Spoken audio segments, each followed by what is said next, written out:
নমস্কার, কেমন আছেন সবাই? মমতা হাউস কিচেনের চ্যানেলে আবার একটা নতুন রেসিপিতে আপনাদের সবাইকে স্বাগত জানাই। আজকে আমি বানাবো ভেজিটেবল ডাল বানাবো। এই ডালটা নিরামিষের দিনে আর খুব ভালো লাগে খেতে। তার জন্য এখানে নিয়ে নিয়েছি আমি 150 গ্রাম আমি মুগ ডাল নিয়ে নিয়েছি। ভালোভাবে সেটাকে ভেজে দিয়েছি আমি। খালি কড়াই ভেজে নিয়ে তারপরে এই ডালটাকে আমি ধুয়েছি। কেন কি ডালের মধ্যে না একটা পাউডার থাকে, তো তার জন্যই ধুয়ে নেওয়াটাই ভালো। তা কুকারে আমি সেফ একটা সিটি লাগিয়ে নেবো, কেন কি বেশি সিটি লাগালে ডালটা গলে যাবে। তো একটা সিটি লাগিয়ে নিয়েছি আর মটরটা আমি এর সাথেই দিয়ে দিয়েছি, কেন কি বাকি সবজিগুলো ভেজে নেব, কিন্তু মটরটা ভাজা যায় না, এর জন্য আমি বাকি সবজিগুলো এক এক করে ভেজে নেব। আর ডালটাকেও আমি এক সাইডে একটা সিটি দিয়ে রেখে দিয়েছি। তো সব সবজিগুলো ভাজা হয়ে গেছে, তো তার সাথে দিয়ে দিয়েছি আমি জিরে, তেজপাতা আর আস্ত শুকনো লঙ্কা আমি ফোড়ন দিয়েছি। আর বাকি আমি এখানে মশলার মধ্যে আমি দিয়েছি আদা, টমেটো দিয়ে দিয়েছি, টমেটো কুচি, আর এখানে ধনে পাউডার আছে আর জিরে পাউডার আছে।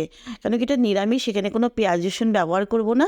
আর সাথে দিয়ে দিয়েছি হলুদ আর লাল লঙ্কা পাউডার দিয়ে দিয়েছি। তো ভালোভাবে মশলাটাকে কষিয়ে আমি না যে ডালটা সেদ্ধ করে রেখেছিলাম, ডালটা আমি অফলাইনেই আমি সোমবারে দিয়ে দিয়েছি, সেটা আপনাদেরকে দেখানো হয়নি, মিস হয়ে গেছে। তো যেমন ডালটা দিয়ে দিয়েছি, ডালটা দেওয়ার পরে আমি যে সবজিগুলো আমি ভেজে রেখেছিলাম এই সবজিগুলো আমি সাথে দিয়ে দিয়েছি। আর সাথে একটুখানি পনির দিয়ে দেবো, কেন কি পনিরটা দিলে ডালটা না স্বাদ আরও বেড়ে যায়। যে কোনো বিয়ে বাড়িতে, যে কোনো উৎসবের বাড়িতে দেখবেন আজকাল এই শীতের মধ্যে বেশিরভাগই ভেজিটেবল ডালটাই বানানো হয়, আর বেশ ভালোও লাগে খেতে।